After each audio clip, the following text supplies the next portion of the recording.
دنیا کے نقشے پر ابھرتی ہوئی سلطنت عثمانیہ کو امیر تیمور نے جو نقصان پہنچایا وہ یقیناً ناقابل تلافی تھا۔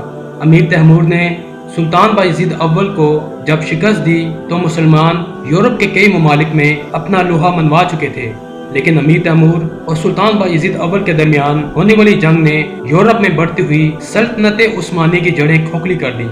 انقرہ کی جنگ میں پہنچنے والے نقصانات کے اثرات اتنے شدید اور گہرے تھے کہ سلطنت میں نئی فتوحات کا سلسلہ تقریباً اگلی نصف صدی تک رک گیا۔ اس کے علاوہ بازنطینی حکومت جو آخری سانسیں لے رہی تھی کو مزید 50 سال تک حکمرانی کا موقع مل گیا۔ دوسری طرف اناطولیہ میں امارات کی بغاوت کو کچلتے کچلتے اور جو علاقے سلطان بایزید اول نے فتح کیے تھے انہیں دوبارہ مفتوح ہوتے ہوتے 70 سال کا عرصہ لگا، اور ایشیا کی طرف سلطنت کی بڑھوتری میں 115 سال کا طویل عرصہ گزر گیا۔ 1403 عیسوی میں سلطان بایزید اول کی وفات کے بعد سلطنت عثمانیہ میں خانہ جنگی شروع ہو گئی۔ اگرچہ امیر تیمور نے جاتے جاتے شہزادہ محمد جو کہ اماسیا میں موجود تھے کہ اگلے سلطان ہونے کی تصدیق کر دی تھی، لیکن شہزادہ محمد کے بھائیوں نے یہ تسلیم کرنے سے انکار کر دیا اور ہر ایک نے اپنے لیے تخت کا دعویٰ کر دیا۔ شہزادہ محمد نے اپنے بھائی عیسیٰ کو شکست دے کر بھروسہ پر قبضہ کر لیا۔ شہزادہ عیسیٰ بھاگ کر پہلے قسطنطنیہ گیا، پھر کرامان چلا آیا، جہاں شہزادہ محمد نے اسے قتل کروا کر اناطولیہ میں خانہ جنگی کا خاتمہ کیا۔ شہزادہ محمد نے اپنے بھائی موسیٰ کو امیر تیمور سے رہائی کے بعد اپنے ساتھ ملایا اور اس کو ادرنا بھیجا تاکہ وہ شہزادہ سلیمان کی بغاوت کو کچل سکے۔ شہزادہ موسیٰ نے شہزادہ سلیمان کو شکست دے کر قتل کیا۔ شہزادہ موسیٰ نے کچھ عرصہ بعد ادرنا میں خود مختاری کا اعلان کر دیا اور ساتھ ہی قسطنطنیہ کا محاصرہ بھی کر لیا۔ قسطنطنیہ کے بادشاہ نے اس بار شہزادہ محمد سے مدد مانگی کیونکہ سلطنت عثمانیہ اور قسطنطنیہ کے درمیان ایک دوسرے پر حملہ نہ کرنے کا معاہدہ طے پا چکا تھا۔ اس لیے شہزادہ محمد نے اس معاہدے کا پاس رکھتے ہوئے قسطنطنیہ کا ساتھ دیا اور اپنے بھائی موسیٰ کے خلاف جنگ کے لیے چل پڑے۔ موسیٰ کے بہت سے ساتھیوں نے شہزادہ محمد کی اطاعت کر لی۔ اس طرح موسیٰ کو شکست ہوئی اور خانہ جنگی کے خاتمے کے غرض سے موسیٰ کے قتل کے بعد 816 ہجری بمطابق 1413 کو شہزادہ محمد سلطنت عثمانیہ کے بلا شرکت غیر 5ویں سلطان قرار پائے۔ سلطان محمد اول 781 ہجری بمطابق 1379 کو بھروسہ میں پیدا ہوئے۔ آپ نے تاریخ میں محمد چلبی کے نام سے شہرت پائی۔ سلطان محمد اول نے اپنے دور حکومت میں 24 جنگوں میں شرکت کی اور 40 زخم کھائے۔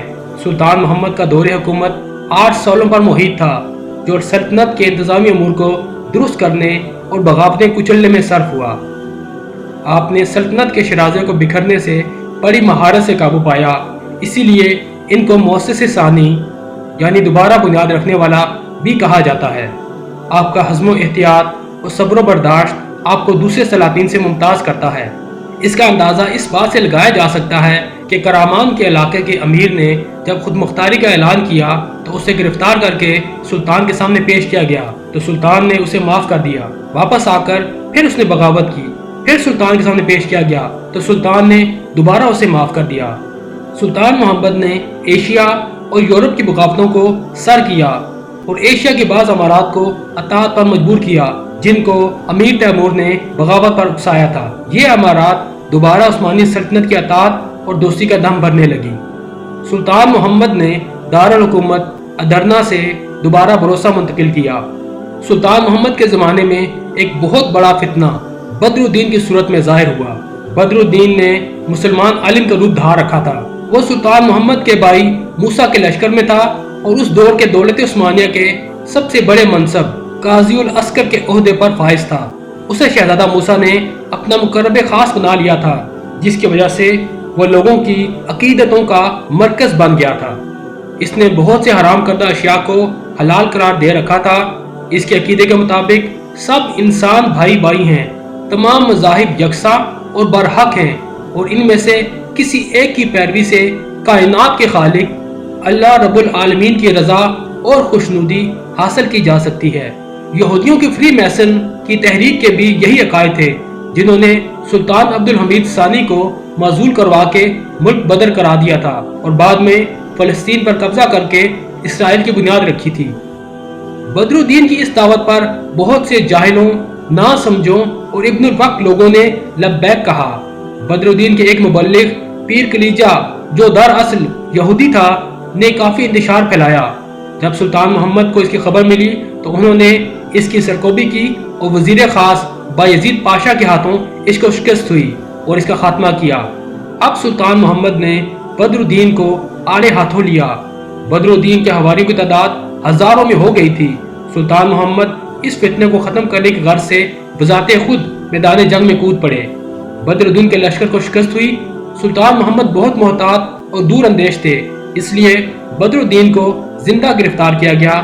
سلطنت کے علماء نے بدر الدین سے آزادانہ مناظرہ کیا، پھر اس کو شرعی قانون کے مطابق سزائے موت کا حکم سنایا گیا تاکہ امت مسلمہ انتشار سے بچ جائے اور نادانی اور ناسمجھی میں جن لوگوں نے اس غلط عقیدے کو اپنایا تھا وہ اپنا قبلہ درست کر سکیں۔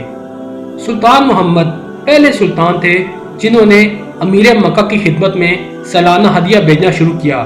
یہ رقم مکہ پاک اور مدینہ شریف کے فقراء و مساکین میں تقسیم کی جاتی تھی۔ سلطان محمد جب بستر مرگ پر تھے تو انہوں نے اپنے بیٹے مراد ثانی کو اپنا جانشین مقرر کیا۔ سلطان محمد اول 824 ہجری بمطابق 1421 کو ادرنا میں واصل بحق ہوئے۔ اس وقت ان کی عمر 43 سال تھی۔ مراد ثانی کو ادرنا پہنچتے 41 روز لگے۔ اس دوران کسی بھی ناخوشگوار واقعے کے رونما ہونے کے سدے باب کے لیے سلطان محمد کی وفات کو خفیہ رکھا گیا۔ آپ کو بھروسہ لا کر دفن کیا گیا۔